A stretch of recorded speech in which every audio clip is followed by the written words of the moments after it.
Geliefde, gaan het goed? Goed, dankie. Goed. Maar voordat ons begin met die afkondigingkies hierso. Nou in die week, ek dink dit was die 16e, Tannie Anna Badenhorst se verjaarsdag. Baie geluk Tannie. En dan slegte nuus, Tannie Meisie Chambers is gisteroggend vroeg oorlede. Nou baie jare hier by ons. En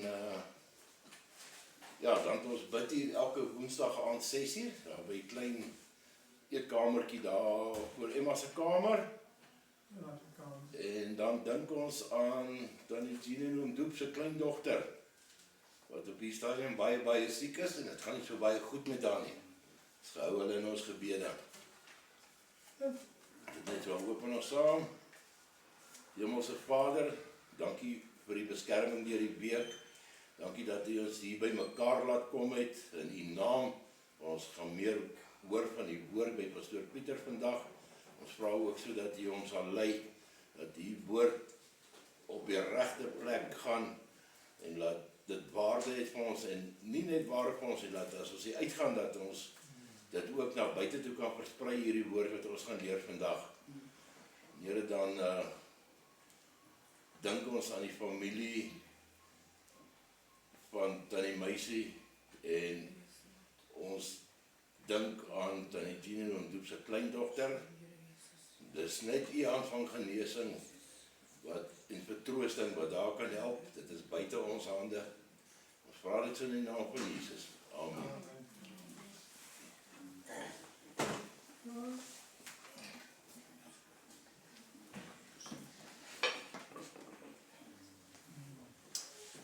Voor al die geliefdes, welkom weer hier in die huis van die Here. Sien die somer is nou besig om nader te sluit. Daar sê. Ons gaan vanmôre se tema is woede en ek dink ons almal is baie genoeg en ons weet maar te goed uit ons eie ervarings en ondervinding van kwaad word en woede. So vandag wil ek ons 'n bietjie kyk na wat kan ons uit die woord leer aangaande woede en die gevolge van woede? En hoekom is woede sonde? En dan gaan ons kyk hoe kan ons woede en dan kwaad word beheer of oorkom? So gaan ons nou so terug na Genesis toe in die begin en ons gebruik verkaaiing. Ons gaan kyk ons in Genesis 4 vers 4 en ek lees vir ons. Die Here het vir Abel en sy offer aangeneem, maar nie vir Kain en sy offer nie. Kain het baie kwaad geword en hy was bedruk. Toe sê die Here vir Kain, waarom is jy bedruk? Waarom is jy kwaad? Wag daar nie vir jou blydskap as jy goed doen nie? As jy nie goed doen nie, die sonde wag jou in daar buite en hy wil jou in sy mag kry. Maar jy moet hom oorheers. Kain het met sy broer Abel gepraat en toe hulle in die veld was, het Kain vir Abel oorweldig en hom doodgemaak. Nou weet ons ook dat God in die tuin van Eden vir Adam gevra het, waar is jy nadat hulle gesondig het? So ook vra hy hier vir Kain, waar is Abel? Nou ons almal weet, sonde kom altyd uit. Dit maak nie saak hoe jy dit probeer wegpraat, verdoesel of wegsteek nie, dit kom uit. Want die skrif sê vir ons, wat in die duisternis gebeur, sal in die lig openbaar word. Dis waar. Kain het probeer om sy sonde weg te steek. Toe die Here hom konfronteer en vra vir Abel, toe Kain vir God gejok. Maar Abel se bloed het uitgeroep vir geregtigheid. Net soos wat God die slang bestraf het in die tuin van Eden, het hy ook vir Kain bestraf. Ons kyk na Genesis, ek lees vir julle van vers 10. Maar die Here sê, wat het jy gedoen? Die bloed van jou broer roep van die aarde af na my. Vervloek is jy dan nou, verban van die grond af, wat geregtig die bloed van jou broer vir jou hand opgeslurp het. wanneer jy die grond bewerk, sal dit nie sy opbrengs vir jou gee nie. Jy sal 'n doellose swerwer op aarde word. Ek kan nou sien uit hierdie skrif uit, wat die vonnis hier vir Kaïn is. Die grond sal vir hom onvrugbaar wees. Hy sal 'n vlugteling wees. Hy sal 'n swerwer wees van plek tot plek. Maar ons kan ook sien uit hierdie verhaal van Kaïn, dat hy toon wel wanhoop en berou, maar nêrens bely hy sy sonde nie. Ons kyk wat sê vers 14, U verdryf my nou van my grond af, en tot U het ek nie meer toegang nie. Ek sal 'n doellose swerwer op aarde wees, en wie my raakloop sal my vermoor. Hier toon Kaïn weer tekens van angs en hopeloosheid. Maar nou wil hy omdraai en God blameer vir die sonde wat hy gepleeg het. Nou kan ons die vraag vra, maar hoekom het God vir Kaïn laat gaan? Want soos ons weet uit die skrif uit, as jy iemand doodgemaak het, is die straf vir jou die dood. Maar God het hom laat gaan. God het vir Kaïn laat gaan, sodat hy getuie kan wees van God se genade. En dat hy ook 'n getuie kan wees van wat gebeur as jy sonde pleeg. Nou gaan kyk ons 'n bietjie na Moses. Eksodus 2 vanaf vers 11. Toe Moses al 'n volwasse man was, het hy op 'n keer na sy eie mense toe gegaan en gesien dat hulle dwangarbeid verrig. Hy sien toe een van sy eie mense, 'n Hebreër, deur 'n Egiptenaar geslaan word. Nadat Moses rondgekyk het en niemand gewaar het nie, het hy die Egiptenaar doodgeslaan en hom onder sand toegekrap. Die volgende dag gaan hy weer, en tot sy verbasing was daar 2 Hebreëse manne aan die beklei. Waarom slaan jy aan jou broer? Vra hy vir die een wat die rusie begin het. Kom stop net eers gou daar. Sien julle hoe Moses hoe Moses na hy die Egiptenaar doodgeslaan het, gou sy sonde probeer wegsteek het, deur hom in die grond toe te maak? Ons lees verder. Wie het jou aangestel as baas en regter oor ons? Vra die ander. Wil jy my miskien ook doodslaan soos jy die Egiptenaar doodgeslaan het? Toe skrik Moses en hy dink so. Die ding het bekend geword. Toe dit by Farao uitkom, wou hy vir Moses laat doodmaak, maar Moses het van hom af weggevlug en in Midian gaan woon. Hier kan ons weer sien wat die kwaad en woede vir Moses tot gevolg gehad het. Hy moes vlug. Ons bly bietjie by Moses. Numeri 20 vers 7. Die Here sê toe vir Moses, vat Aaron se kierie en roep jy en jou broer Aaron die volk bymekaar. Julle moet dan in hulle teenwoordigheid met die rots praat en daar sal water uitkom.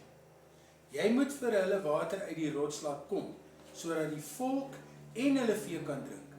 Moses het toe die kierie wat in die tabernakel was gevat, soos die Here hom beveel het, en hy en Aaron die volk by die rots laat bymekaar kom.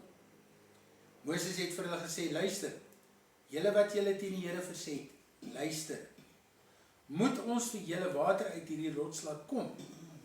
Toe lig Moses sy hand op en hy slaan die rots 2 keer met die kierie.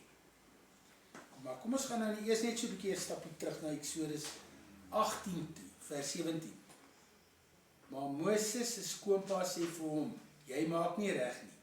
Jy en al hierdie mense by jou sal totaal uitgeput raak. Die werk is te veel vir jou. Jy kan dit nie alleen behartig nie. Nou kan ons onsself indink hoe Moses se frustrasie, sy fisiese en geestelike uitputting, hy moet elke dag na dag, na die volk se gekla en gekerm luister. Hy moet hulle probleempies uitsorg elke liewe dag. En sy skoonpa het hier al reeds gesien, maar hierdie man is op breekpunt. En dit het heel waarskynlik bygedra dat Moses uit ongehoorsaamheid die rots geslaan het, uit al hy frustrasie uit. Want kyk wat staan in Numeri 12 vers 3. Moses was 'n uiterste sagmoedige man, maar meer as enige iemand anders op aarde, kan ons dink, hoe al hierdie goed op hom gedruk het, dat hy is daai sagmoedige man, dat daai sagmoedigheid hom in hierdie situasie gefaal het. En net so was daar Petrus, hy was 'n baie brawe man. En ook hy het gefaal, en hy het vir Jesus 3 maal verloon. So ons kan sien hoe die omstandighede bygedra daartoe, dat Moses opgetree het soos hy opgetree het. En dit is presies wat gebeur as ons kwaad word en ons word deur woede oorval. Nou ons weet, Moses was die Here ongehoorsaam deur die rots 2 keer te slaan met die kierie, in steede daarvan om met die rots te praat. Maar nou in vers 10, luister wat sê Moses hierop. Luister julle wat julle teen die Here verset, luister, hier kom het, moet ons, so moet ek en Aaron vir julle water uit hierdie rots laat kom. Hier sondig Moses weer, om homself en Aaron bo die Here te verhewe. En dan kom hulle straf in vers 12. Maar toe sê die Here vir Moses en Aaron, omdat julle my nie erken en my die Heilige nie voor die Israeliete gehoorsaam was nie, sal julle hierdie volk nie inlei in die land wat ek aan hulle gee nie. Eina, sien ons die nagevolge van die kwaadword en die woede? Ons vat vir Kain. God het 'n doel met Kain en Moses se lewe gehad. Daar was 'n plan vir hulle lewe. Kain het 'n groot nasie gaan word. Moses het die volk gelei tot by die beloofde land.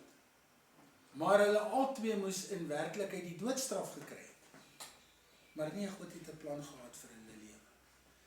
En hy Kain en Moses gebruik as getuies vir God se genade en wat gebeur as jy sondig. So nou kan ons 'n bietjie gaan kyk na hoekom is kwaadword en woede dan sonde? En die antwoord is voor die hand liggend, dis baie eenvoudig. Want ons oortree God se woord. So kom ons kyk wat sê God in sy woord. In Efesiërs 4 vers 26 en 27. As julle kwaad word, moenie sondig nie. En moenie 'n dag kwaad afsluit nie. Moet die duiwel nie vat kans gee nie. Ons het gesien in Genesis, as jy nie goed doen nie, die sonde wag jou in daar buite, en hy wil jou in sy mag kry, maar jy moet oor hom heers. Kyk ons na Kolossense 3 vers 8. Maar nou moet julle al hierdie dinge laat staan. Woede, haat, nyd, gevloek, vuil taal, en moet daar nie uit julle mond kom nie, en moenie vir mekaar lieg nie. Kyk ons Jakobus 1 vers 19 en 20. My liewe broers, dit moet julle in gedagte hou. Elke mens moet maar te gewillig wees om te luister. Nie te gou praat nie, en nie te gou kwaad word nie. 'n Mens wat kwaad word, doen nie wat voor God reg is nie. Jakobus 4 vers 17. As iemand weet wat die regte ding is om te doen, en hy doen dit nie, is dit sonde. Ons weet jy is in daai ewige debat, en jou woede vlam op. Maar wat sê die woord? Draai die ander wang. En jy weet jy moenie hierdie ou aanrand nie, of jy moenie daai ding breek nie, maar jy doen dit. Sonde. Kwaad word lei tot wraak en haat, wat lei tot woede, met die gevolg van dinge word beskadig. Mense word seer gemaak, fisies en emosioneel.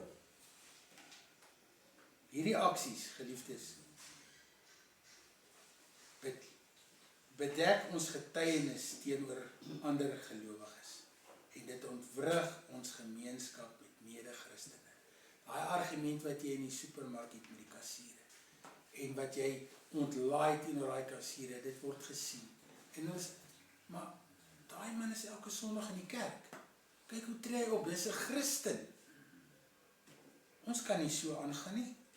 Belangrik, hierdie aksies bring geensins eer aan God se naam nie. En boonop alles, dit grief die Heilige Gees. Wat die aksies wel doen, Dit gee versatting 'n houvas op ons lewens. En dit wil ons liefs nie hê nie. Ons wil dit juis voorkom. Dan kan ons laastens kyk na hoe kan ons kwaad word en woede oorkom. Weereens, dis maklik. Luister en gehoorsaam die woord van God. Dit staan vir ons, Jakobus 1 vers 21. Doen afstand van alle veiligheid en oorvloed van boosheid en ontvang met sagmoedigheid die ingeplante woord wat in staat is om julle siele te red. Die Bybel wys ons daarop hoe belangrik dit is om net vir 'n oomblik te stop. Die situasie te herevalueer voor ons in woede reageer. En ek weet, dis nie maklik nie. As jy op daai punt kom waar daai woede gaan uitbars. En ons almal glo ek was al in daai posisie en het ervaring daarvan. Dit is nie so maklik nie. Maar ons moet gehoor gee aan wat die woord van God sê. Ons moet eerder mooi luister en ons reaksie goed deurdink voordat ons impulsief met woede optree. Psalm 37 vers 8. Moenie kwaad word nie, laat staan die woede. Moet jou nie ontstel nie, dit bring net ellende. En ek dink ons almal kan getuig daarvan. Jy agterna, hoekom het ek dit gedoen? Hoekom het ek my nie gekeer nie? Kom ons gebruik hierdie psalm om ons te inspireer, om ons te weerhou van kwaad word. Dat ons sal wegdraai van ons woede af. Soos die Here vir ons geleer het, 70 maal 7 keer moet jy vergewe. Spreuke 29 vers 11, 'n dwaas gee vrye teels aan sy woede. 'n Wyse mens kry die dwaas naderhand gekalmeer. Die vers beklemtoon vir ons selfbeheersing.